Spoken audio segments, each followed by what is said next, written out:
Hi, I'm David Reagor, and I'm going to talk a little bit about our last meeting of the County Council.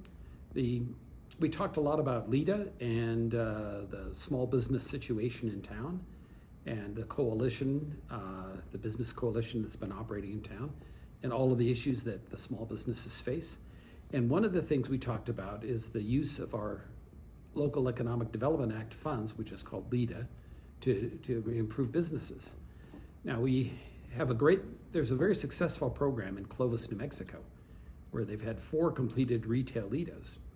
And in all cases, they get around some of the development issues by all of the funds are given after the fact, and there's no security or collateral or any kind of thing required in order to obtain the support. The business opens, and then as they're paying taxes, GRT taxes, then a fraction of that is granted back to them as a incentive or as a help to pay for their improvements.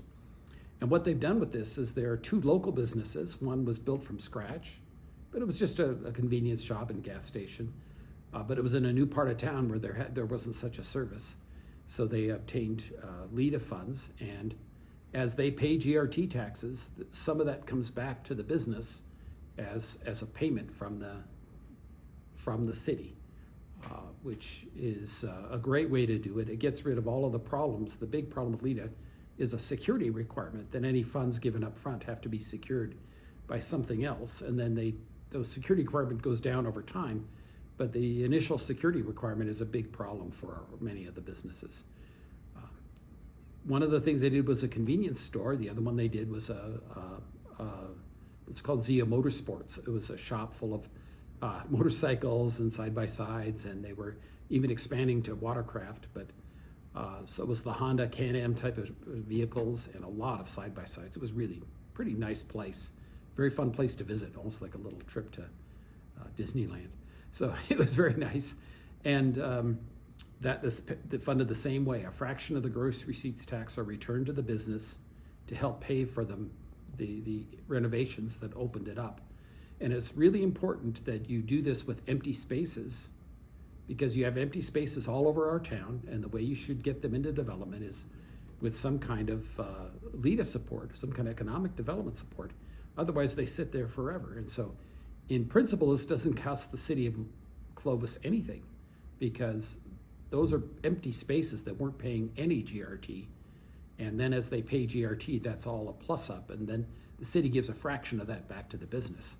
So in fact, it doesn't actually cost the taxpayers anything or the city anything. It's a time-delayed economic development mechanism that works great in at least 4 examples in Clovis. Now, the other 2 were at the mall, and one was an Ulta and one was a Marshalls. But what they did is they took a big space that had been emptied out by a large anchor store leaving, and like all malls, some of them are dying, and they revived it by putting in an Ulta and a Marshalls.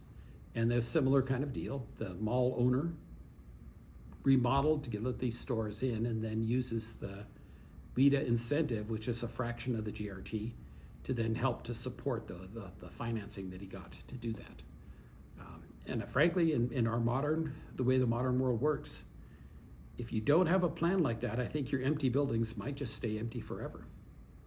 Now, unlike our retail LEDA plan, hasn't yielded anything so far. So hopefully, this is a whole different structure. There's no money up front, and then there's no security requirement. And then the way the banking works is that helps them get their loans to do all of their improvements that are necessary to open the store.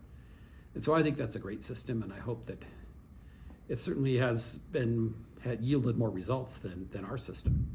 And I think we should think about that in the future.